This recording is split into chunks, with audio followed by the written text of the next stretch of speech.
G'day, it's Pete here, and I'm back for Triple Dummy episode 16. I've got a crew here with me. I've got Laura Ginnan, I've got Justin Howard, and Andy Hung.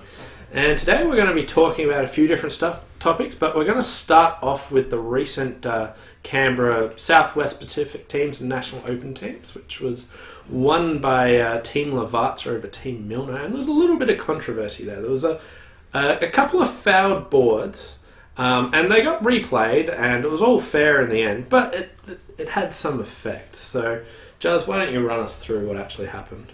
Alright, so basically what happened was, during the final set, the match was getting quite close, and the USA team, which was half Polish, half USA, please forgive my Polish with the introduction of the players. So the Milner team was led by Hermat Lal, Reese Milner, Jack Lita, Jack Pepsi Cola, Justin Lal, and Mikhail Nakovitz.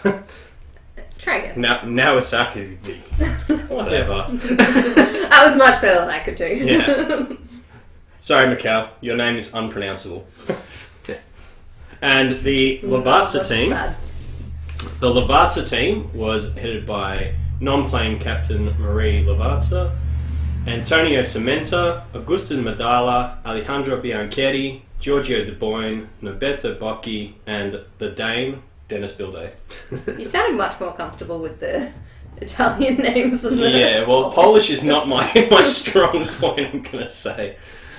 But basically, while these teams were playing the final set, two boards were switched around, and one of the boards was actually played at both tables, which resulted in a swing of 11 imps. However, because of the dealer change, due to the boards being put out of order, the results became quite different. These boards ultimately became fouled, they had to be replayed, and this would have actually changed the result in the match. So, quite a bit of controversy, and I was talking to one of the players on Milner team, who had the rough end of the draw on this, and he was less than impressed.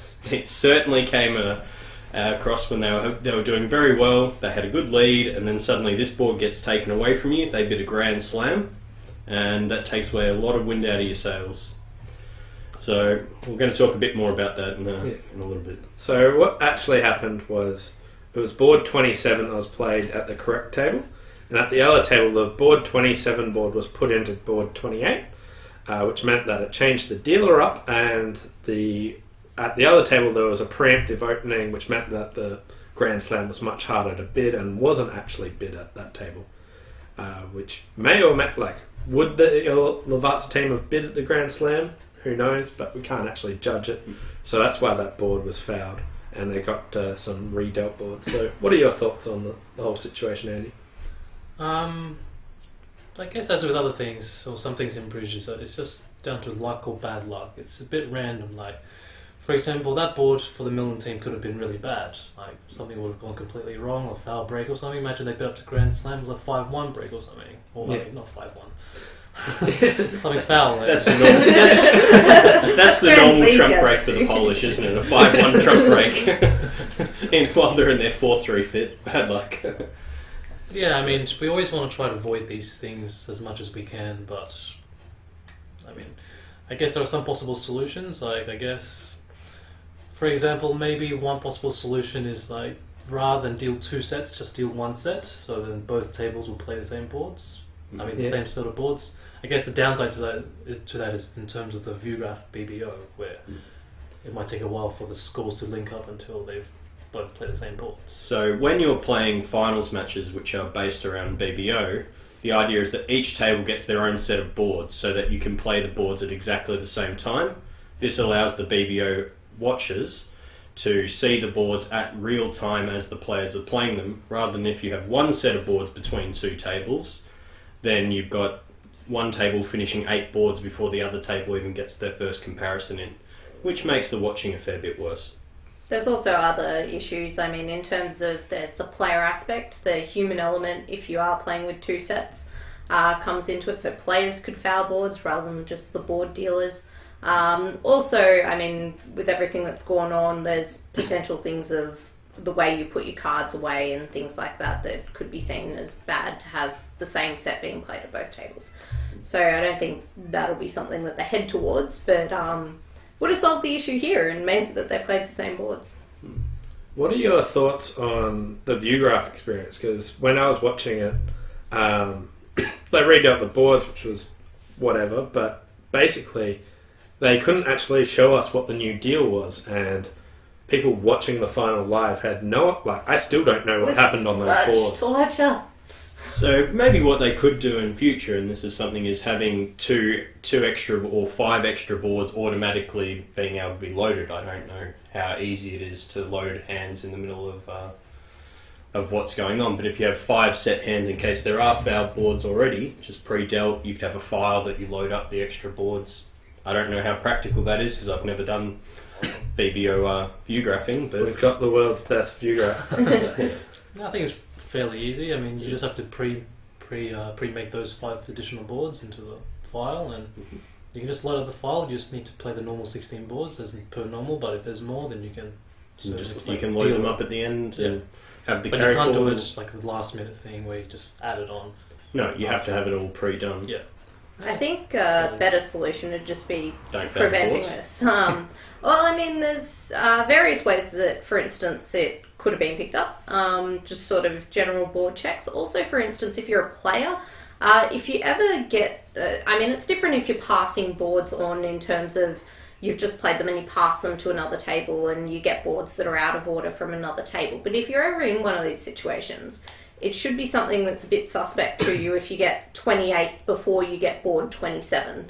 And so, it's something the players could have picked up. It's something also the view graph operator, when they loaded board 27, might have been able to pick up, hold on, these hands don't actually match. So there's various points that it could have been caught. For example, if I'm usually the operator and I deal the next board and I see whether the cards correlate. Yep. If it doesn't, when they hadn't started bidding, I said, please wait. I just go to the left and see what happens after that. I think it's much harder as a player because you're so focused on the match that noticing that it went from board 26 to 28 is not really something you're focusing on. Yeah. If it is, you're probably going to be taking about 15 minutes a board. Yeah. So Andy's an expert. But even if they saw board 28 and they go, well, that's out of order, they just decide to get board 27 yeah. on it. So they wouldn't realise if there is a mistake. But, I mean, from having dealt boards and things, I know generally when I'm a player, if boards are out of order, that's when alarm bells start going off for me. But So what I hear is we should blame the view graph operator, which was Ella Patterson. So, Yeah, but she's pregnant. You can't blame her. I'm going to blame Nick Jacob. It's all Nick Jacob's fault. We've worked it out. Nick, it's your fault. We're blaming you, Nick. If you're watching, it is your fault. Good, we've settled that. Yeah. So I should probably call up Reese and tell him that he's got somebody to blame now. his ex-teammate. Yeah, yes. So for those who don't know, Nick was on Team Milner last year that lost to Lavazza in the final. So in effect, he's cost them 2 fines. No, I'm just joking with you, Nick. Alright, so another thing that happened during the Canberra week was the Youth Week, which chose the Australian youth team and had various youth results. Andy, do you want to run us through what happened there? Yeah. So during the Youth Week, there were quite a few new players that actually came on board because most of the older players or the regular youth players have become a bit too old. All of us. So there are a lot of new contenders for the youth team. It was quite interesting to see who would actually make it. And I guess maybe not surprisingly, but the pair that actually won the youth butler, which automatically goes straight into the Australian youth team, was the brothers, the Charles and John McMahons. In fact, they had a strong lead, not only a strong lead, but also they led mostly throughout the whole butler. And From round 2 onwards, I believe. yeah, and so I think their very first youth butler was just last year. Yeah. If I remember correctly, and yeah, those Quite an impressive result, really, to go from your first youth butler last year, went away, won the test match for Australia, and then come back and back that up to win the entire butler. I would dare say not many people have ever done that. And their second butler winning. No, not at all. I mean, winning. It probably would be the first, I would imagine. Yeah, I remember last year talking with Nick, trying to judge the players, and we don't know who these McMahons are. They probably won't do any well, and they turned out to do reasonably well last year, and done really well since. Yeah, the boys from Wagga. Wagga, They actually, Wagga Wagga. They finished 10 VPs clear of the entire field, and 18 clear of third. Second was, I don't think non-contending's the right word. Ineligible. Yeah. Wow. Yeah. Unavailable for the target event. Yes, that's probably a good way of putting it. Yeah. Which was Francesca McGrath and Ella Patterson, our ViewGraph operator that we should blame. In third place was Jamie Guns Thompson, and Matt Smith. And they were the top three that would have got in if the second pair that couldn't play. And then there was the playoff for now 4th and 5th to see who actually gets the third spot, which was played between Nico Ranson and Crispy. And Christopher Rhodes. Yeah. Versus David Gu and George Bartley. And Nico and Crispy won the playoff, so they're the ones that are going to Seoul. Yeah, go over to Seoul in Korea. So should be a good event for them, and they get to play the Pacific Asia Championship. Yeah, best of luck to the whole team, and we're rooting for you. We'll see you over there. Well, one thing that we could actually point out is that David Gu and George were only one victory point away from being an auto selection into the team behind Matt and Jamie. If they got one more victory point in the last match, they would have been automatically selected with an average age of, what are they, about 17 average between them? Probably 15. Well, yeah. George, I think, is like 12. Like, Yeah. Is he 12? I thought he was 14. Okay, Yeah. so probably about 16 we're going with. Is about the average. Pretty So impressive. very impressive result, and I'm sure they'll be popping their heads up on the Australian team within the next few years. Yeah, absolutely. I mean, for a boy 12 years old, that's almost made into the Australian junior team. That's, definitely has great potential for the future. For the It's almost like the child prodigy Andy Hung. That's self-justice. Where's the piece of paper? Alright, so what have we got up next? What other events have... Well, let's have a bit of a chat about this youth team and what's going on, I reckon. So I was going to say, one surprising thing was when I took a look at the pairs before the Butler had even started, one of my guesses would have been the pair that to win the Butler was in fact Jamie and Matt Smith. Matt Smith. I think everyone would have had money on them. Yep. Yeah, I think what they did, which made things a little bit harder for them, is being a brand new partnership, was they involved a lot of system. Yeah, I think that was one of the big downfalls because... And it's very hard when you play a lot of system as a new partnership. You don't get all the inferences. And the big advantage of playing a complex system is you know it inside and out, and you know the inferences that are being achieved when you actually make systemic bids. What hands you do it on, what hands don't you do it on. And I believe that they suffered across a long event not having played enough together in a complex system. I certainly know that the years that I played with Pete, where we tried to add a bit too much into our system, we'll give that a big... that's how we went. So certainly a good advice for up-and-coming pairs. Keep it simple, do the right thing. John and Charles, they did the right thing, they practiced, they knew their system, and they won it comfortably. Yeah, I mean, particularly if you're playing like in the youth week, where having more system doesn't really mean you're going to gain a lot. I mean, of course, you have to remember a lot of system, but any time that any one of the partners forget, it's going to be a big loss. So there's actually not much gain to it. Yeah. There's also a big thing about when you're playing as a good pair in a field that you're expected to do well in. Do you want to be changing the auction? Do you want to be changing the declarer? So many times, if you're a good player, you want to be in exactly the same contract as everybody else and just play your cards better. Or you want to be in exactly the same contract and just defend better. That's how you get good results. Playing transfers and things like that, you're changing who's the declarer, you change the lead, you change your luck. And it all becomes a bit random. So certainly one thing that I've been looking at is whether, if you're playing qualifying events, is it actually beneficial to play transfers over a club or transfers in competition? There's actually, in my opinion, very little benefit to playing these sorts of systems in qualifying rounds. In finals, it's a bit different, but Yeah, I mean, I remember a very good story where a few years ago, playing in the NOT final, I think we had a 5-man team. And there were just 2 pairs that were swapping partnerships. I think it was Liam Milne, Adam Mitchell, and Michael Wibley. So basically, when Liam was playing with Adam, they played something more relatively simple, where an opening of 2 diamonds is just natural and weak. Nice and simple. However, in a partnership with Liam and Michael, they played 2 diamonds as game forcing.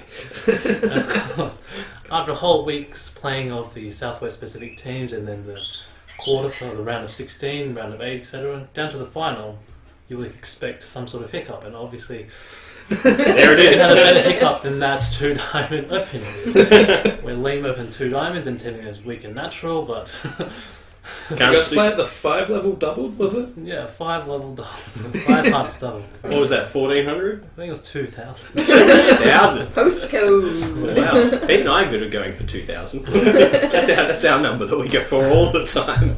But sometimes we can have a good thing, because this year in the Southwest Pacific teams, my team, in fact, we had, I don't know, 6 or 7 partnership combinations, but I remember when Liam and I, we were sitting down discussing how we're going to do this, or how we're going to approach this, so we can not experience the same thing that we did before. And basically the number one goal for us was to have a very simple system.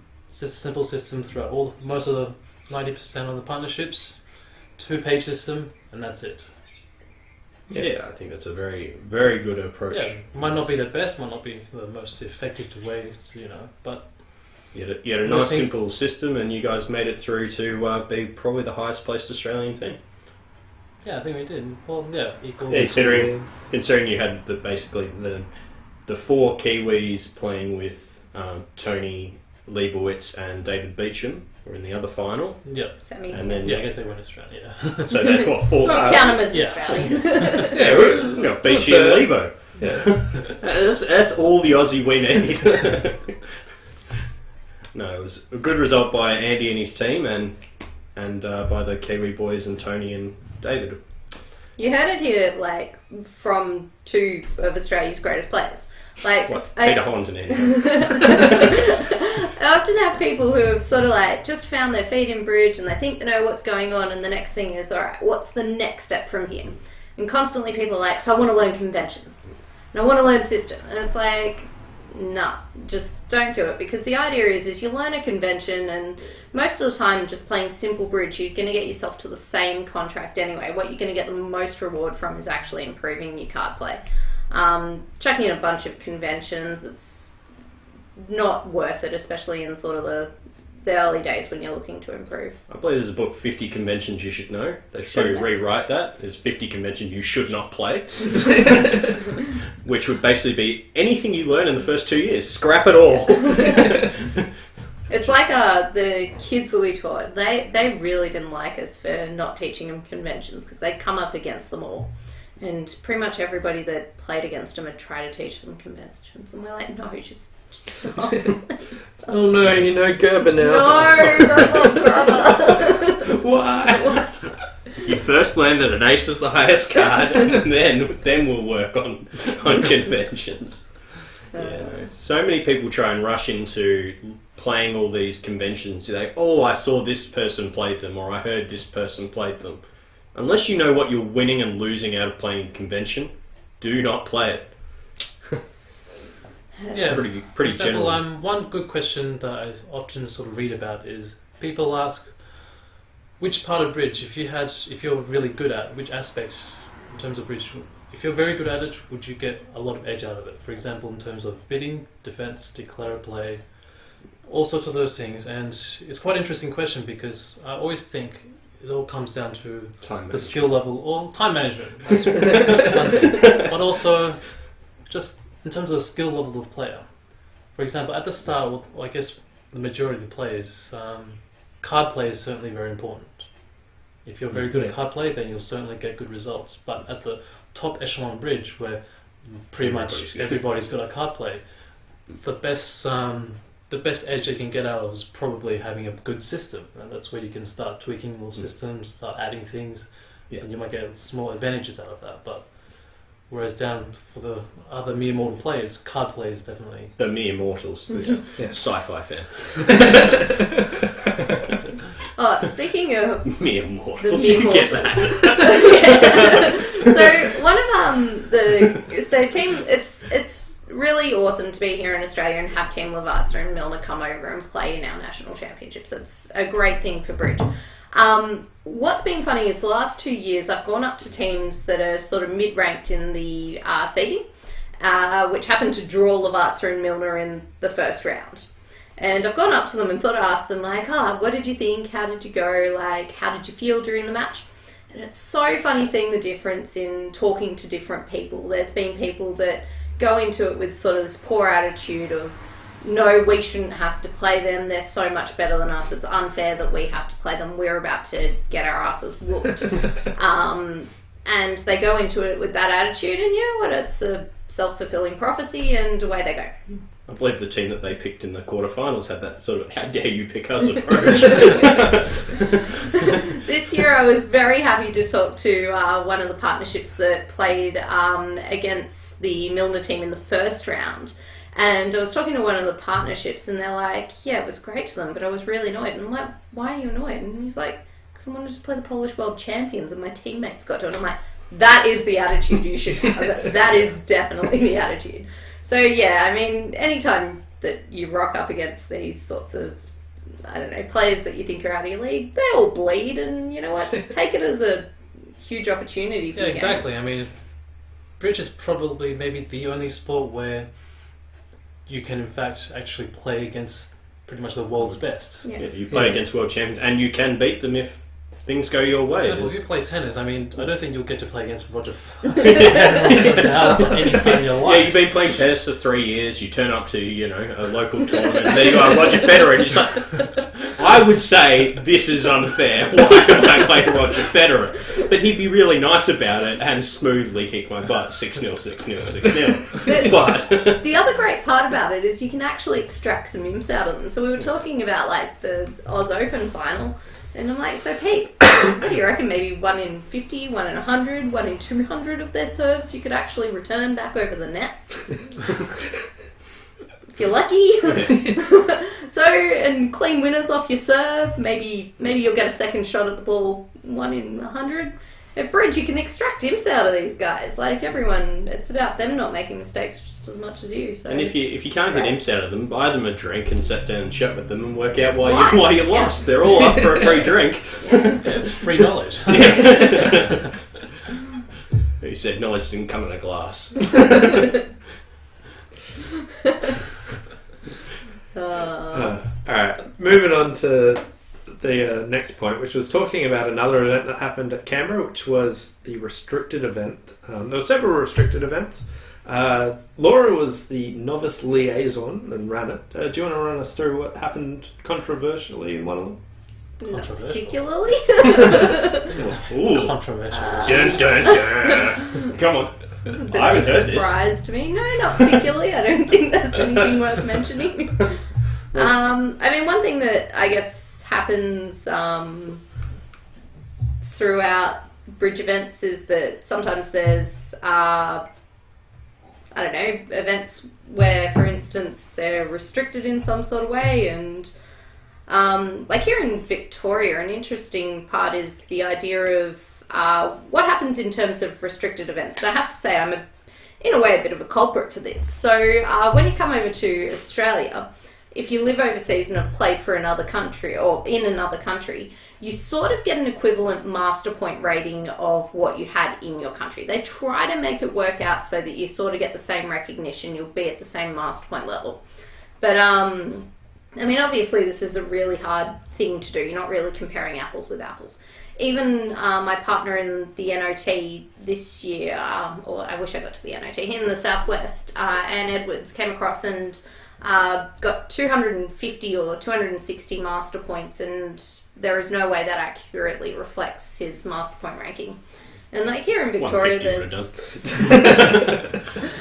some, I guess, controversy over who should be allowed into these restricted events if they've played overseas. So I'm a culprit because, just to prove how bad the system is, Michael Wibley moved over here, got his points transferred over, and they gave him 750 or something. And you know what? Michael Wibley's pretty damn good at bridge. He played the... Yes, he's on the New Zealand Open team that made the quarterfinals of the World Championships, losing narrowly to Spain.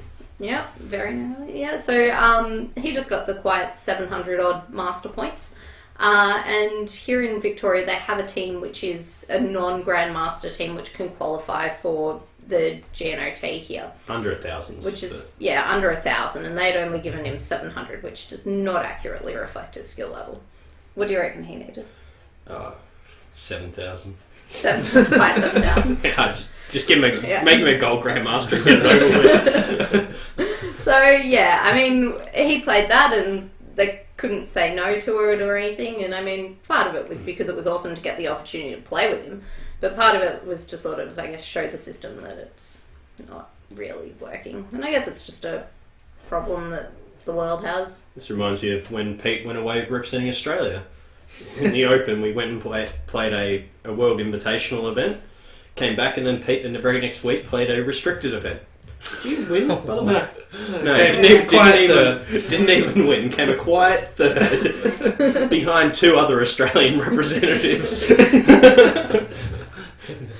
So sometimes restricted is not a very good representation of your skill level. One thing that I guess I've had players and also sort of directors and things suggest is that once, for instance, you've won a restricted prize in that category, so you finish top of that restriction, you shouldn't be able to play in that restriction or be contending at least for the prizes in it. So like often in congresses here we have a prize for under, say, 300 master points, and if you're the top team that has under 300 master points on average, you'll get the prize.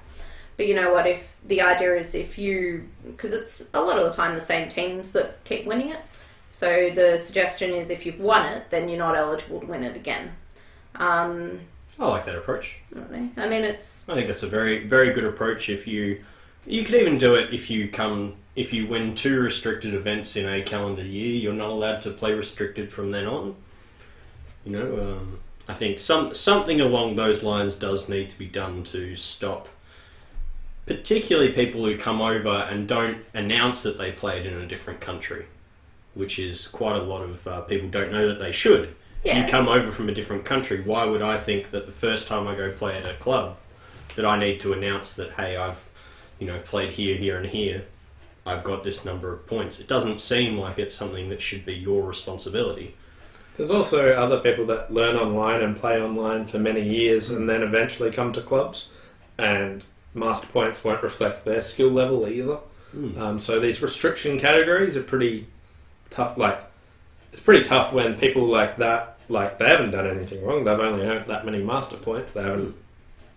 I know Pete's dad a couple of years back playing in the Southwest Pacific teams, there was effectively what he called the Wall of Death. And these are all the very bottom ranking teams in the seeding, so like the very last teams. And it was the Wall of Death because a lot of them played in a different system, not the ABF ranking system. So they had no master points, but they were all really experienced players.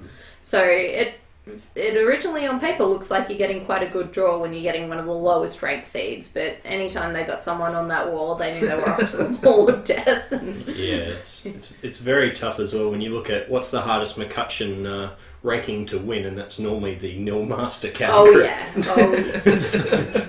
If you can't score 100 master points in a year and as having less than 2 before the start of the year, you cannot win that category. It's very funny. You look at all the rankings, and you've got 100 wins the nil master, and then 7 wins the graduate master. It's very, very, very poorly done. But Australia's not the only place with this problem. The US has this problem as well. When I went over to the US last time, they allocated me with a certain number of US points, and under 10,000 is their restricted category, and they gave me 7,000. So I can still play as many restricted events in America as I like. And even if you win a restricted event there, you only get 1,000 points. So I can just keep playing restricted events probably for the rest of my life. Because I'll just keep coming third like Pete. Yeah. They're really tough to win. It's like that youth pairs. You just don't know how. You don't know what's going on. It's like the individual. Alright. Yeah, so is there anything else we wanted to cover today? So one thing I found pretty interesting is seeing your efforts on Money Bridge on BBO. Yeah, so playing on BBO, you can play for money, like real money, not... Real money. Yeah. And you play... But virtual money. Not virtual money. Virtually real money. Virtually real money.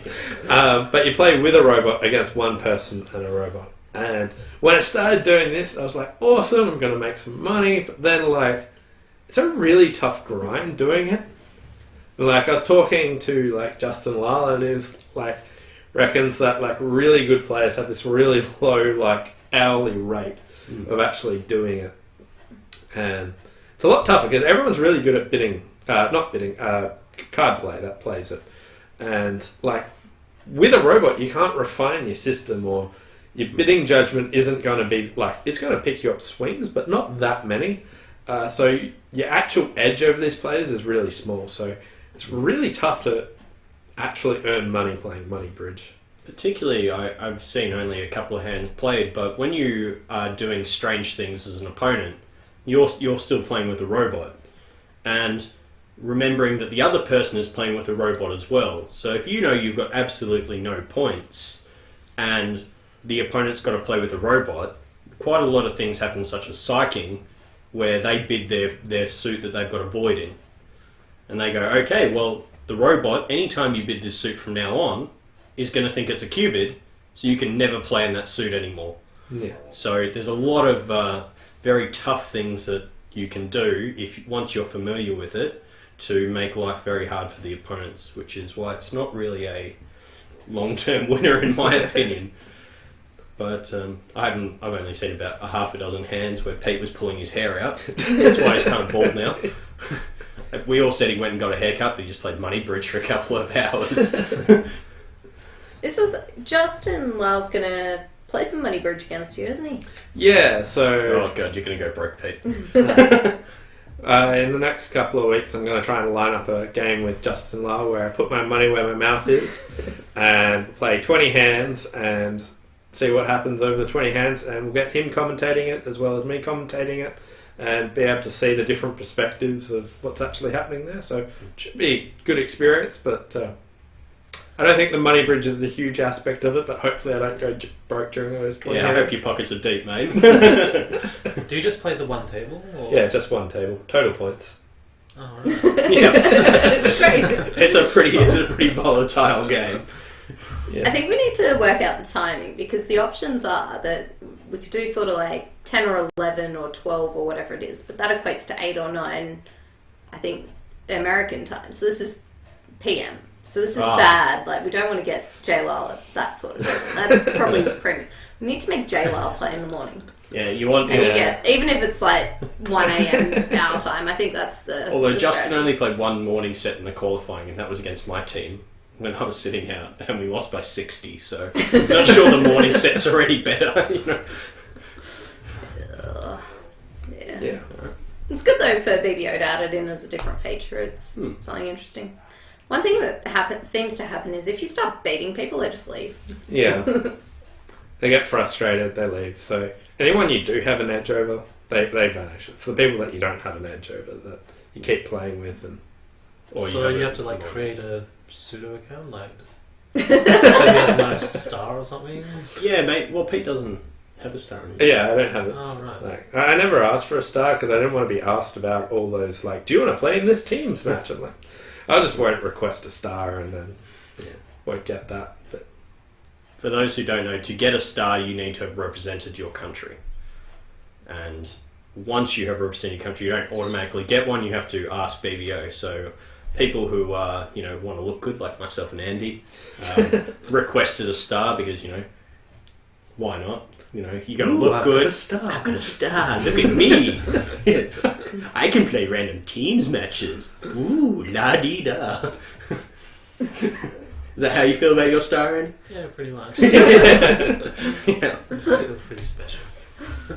Yeah. Probably should just sell my account. Anybody want a star? Just contact me. I wonder what that'd fetch. It's interesting though, because I get asked a lot, like, so you play bridge? Do you gamble? Do you make like money from like gambling? Is it like poker? And you're always like, nah. Basically, it's just pride and glory. And if you don't win, it feels crap. Like winning feels really good, but if you don't win, yeah.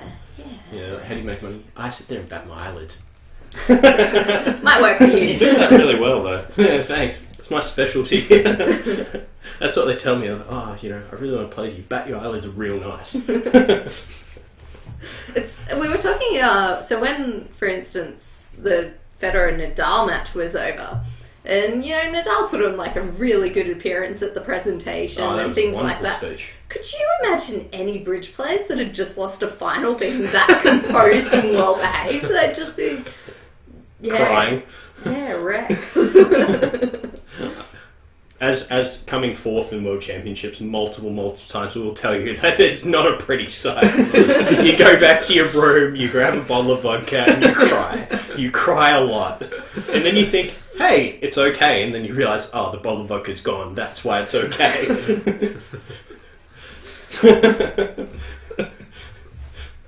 Here's a good loser if you couldn't pick that up from. Yeah, I'm what better was than it? some of my teammates. The team that you had for 2014 for the Commonwealth Games, if that's not a nice team to be on if you didn't win. That would not have been a nice team to lose on. With some people who are a little bit notoriously Yeah, where bad losers. Australia doesn't have the best losers. We're just the most consistent at it. Yeah. Alright, let's talk about nicer things. So you might have picked up on it a bit earlier in the piece, but we mentioned that Ella Patterson, what was she again? Oh, that's right, she was the viewgrapher in the, yeah, gotcha, yeah. And why was it okay that she didn't pick it up? Because Nick did the dirty.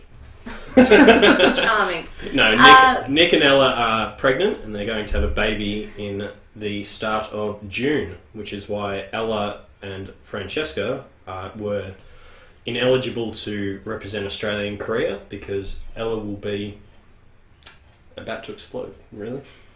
Charming.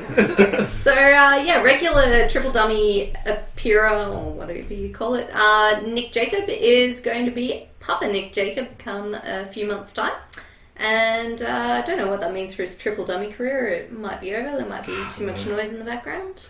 No, we'll get him on. They were just trialling out these Sleep guys. deprived will be perfect. Yeah. He'll just say what he's thinking rather than holding back like the rest of us.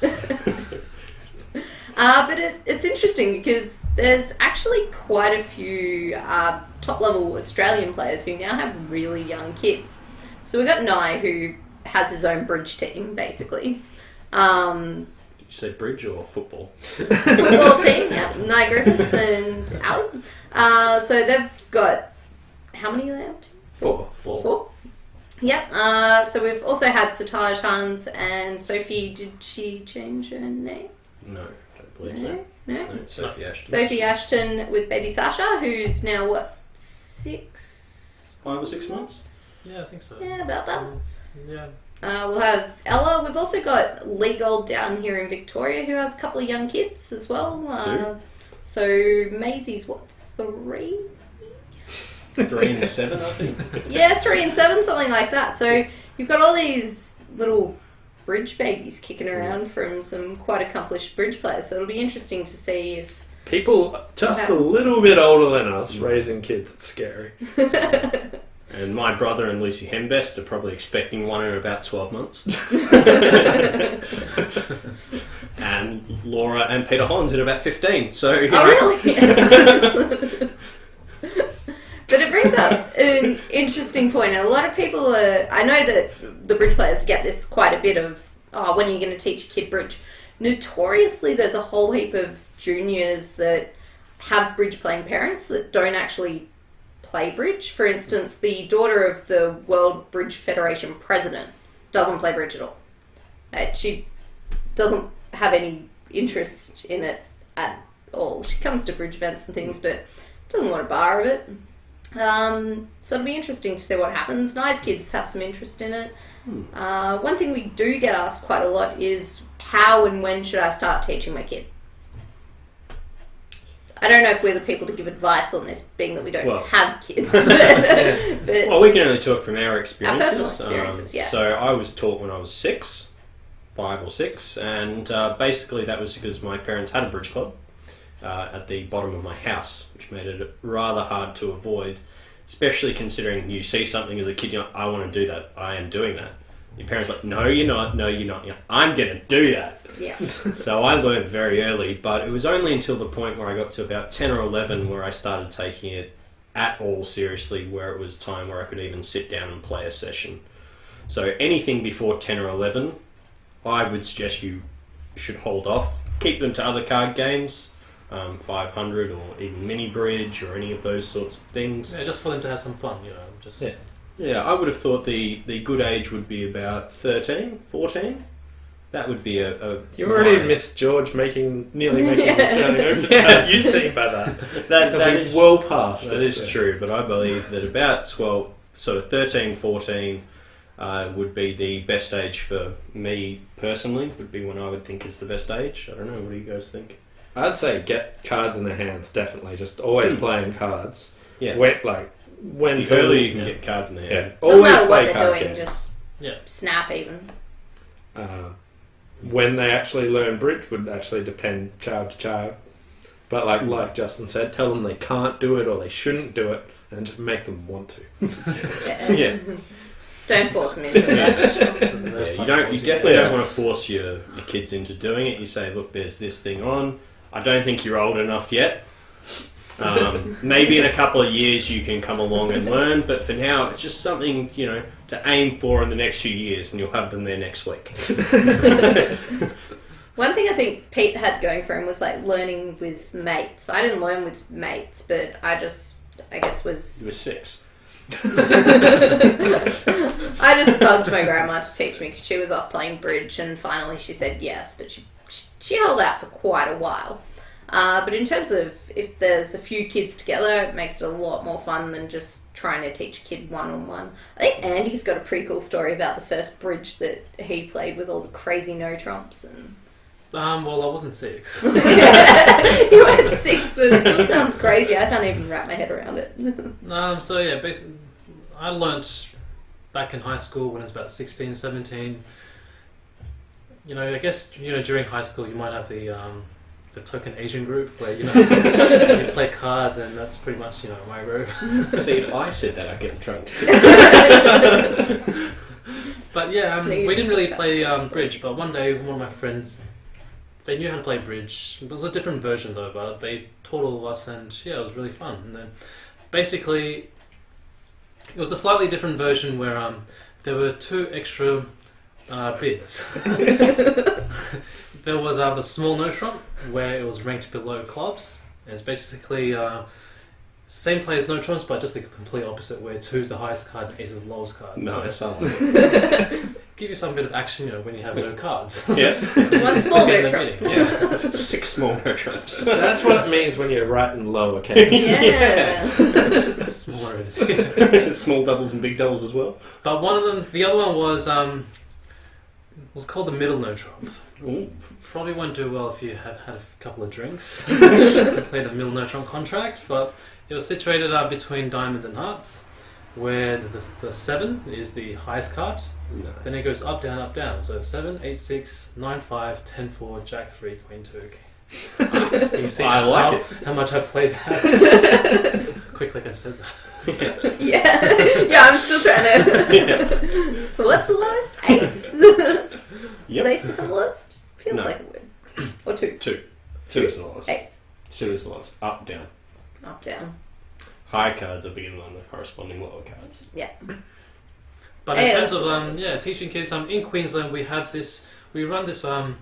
We call it the Youth Bridge Fun Day, where it's Paul Brake organises pretty much one of them every school holidays, and we try to invite as many young kids as possible. But the aim obviously isn't to try and get them to like become really serious at bridge, but maybe we can do that for the older players, like people in their 20s or something like that. But we had kids as young as maybe 6 or 7 come along, but the aim for them is just just to have a bit of introductory to say whist or something relatively simple, and just have some fun. And everyone gets free pizza, free ice cream. So if you know anybody in Brisbane next school holidays that wants to learn bridge, you should get in contact with. Or just needs a cheap babysitter. Or a cheap babysitter. exactly. Yeah. Well, I haven't been there for the last couple, so don't rely on me. You haven't been there for the last couple, Andy. No, unfortunately not. Yeah. Oh, you can have Gosney there now. Yes, Gosling has moved back. Gosney has moved back. Gosney up Sundays. You don't only have a Gosney, you have the Gosney now as well. We have 2 Goslings. Alright, well, I believe that's about Everything we wanted to cover, I think. Yeah. For those of you coming over to the Gold Coast, we look forward to seeing you. And that's the note we've been passing around, by the way. So you might have seen us throwing some paper out. It had a special meaning. it's if you muck up things like somebody's name, you get the card. Yeah. So thanks all for watching. I will see you next time on Triple Dummy. Bye for now. See you guys.